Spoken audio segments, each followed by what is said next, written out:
دور قدیم کا خطہ آئیبیریا جو موجودہ اسپین اور پرتگال پر مشتمل تھا، اس خطے میں 8ویں صدی کے اوائل میں مسلم دور کا آغاز ہوا۔ تقریباً 600 سال تک مسلمانوں نے وسیع حکمرانی کی۔ جیسے جیسے خطہ آئیبیریا میں عیسائی ریاستوں نے اپنے علاقے اور اثر و رسوخ کو بڑھایا، انہوں نے مسلمانوں کو جبری طور پر عیسائیت میں تبدیل کر کے آبادی کو ہم آہنگ کرنے کی کوشش کی۔ جن مسلمانوں کو جبری طور پر عیسائیت قبول کروائی گئی ان کی نسل کو موریسکوس کہتے ہیں۔ یہ عمل ایک بڑے کیتھولک چرچ کا حصہ تھا جسے اسپینش انکویزیشن کہا جاتا ہے۔ اس کا مقصد اداروں اور قانونی طریقہ کار کی نگرانی میں کیتھولک مذہب کو نافذ کرنا اور اسپین کے اندر ان لوگوں کی شناخت اور ان پر ظلم کرنا تھا جنہیں مذہبی مخالف سمجھا جاتا تھا، یعنی مسلمان۔ جبری تبدیلی مذہب کے نتیجے میں اکثر ظاہری طور پر عیسائیت کا مظاہرہ ہوتا تھا، جبکہ بہت سے موریسکوس خفیہ طور پر اسلام پر عمل کرتے رہے۔ اس دور میں مسلم آبادی کو اپنی مساجد اور روایات کو برقرار رکھنے کی اجازت اس شرط پر دی گئی تھی کہ وہ حکمران کے ساتھ اپنے اتحاد کی قسم کھائیں، پھر بھی انہیں حکام کی جانب سے ظلم و ستم، امتیازی سلوک اور شکوک و شبہات کا سامنا کرنا پڑتا تھا۔ یہ صورتحال اس وقت ابتر ہو گئی جب غرناطہ میں مسلمانوں پر عیسائیت کو شکست خوردہ دیکھا تو حکمران خوف زدہ ہو گئے اور مسلم آبادی کو ڈرانے، دھمکانے اور ان کی گمشدگی کے عمل کو تیز کر دیا گیا۔ انہوں نے مساجد، لائبریریوں اور گھروں سے قرآن پاک کو اکٹھا کیا اور ہسٹری میں پہلی دفعہ غرناطہ کے بازار میں ایک بڑے عوامی اجتماع کو قرآن نظر آتش کرنے پر اکسایا۔ اس کے نتیجے میں حیرت انگیز طور پر خاص سے بڑے مظاہرے ہوئے جنہیں کیتھولک بادشاہت نے دبا دیا اور اسلام کی ممانعت، مسلم ثقافت، مسلم تعطیلات، حجاب، زبان اور لباس پر پابندی لگا دی گئی۔ آخرکار اسپین کے بادشاہ فلپ سوئم کے دور حکومت میں موریسکوس کو اسپین سے بے دخل کرنے کا حکم جاری کیا گیا اور لاکھوں موریسکوس کو جبری طور پر شمالی افریقہ اور کچھ دوسرے یورپی ممالک میں بے دخل کر دیا گیا۔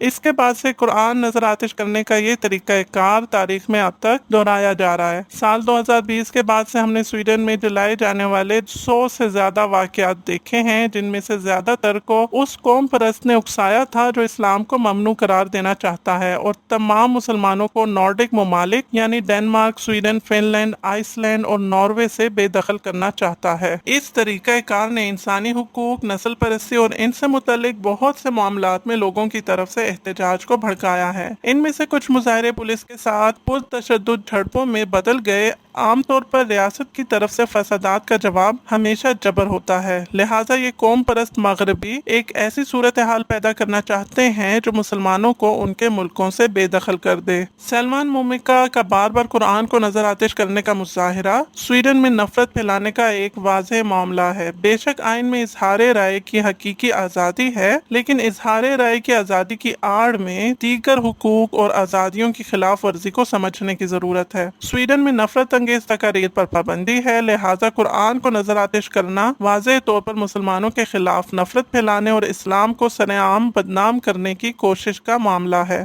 سویڈش قانون میں اس کی اجازت نہیں ہے، جس کی وجہ سے یہ انتہائی حیرت کی بات ہے کہ سلمان مومکا یا رسموس پلودان پر ابھی تک کسی عدالت میں سنجیدگی سے مقدمہ نہیں چلایا گیا۔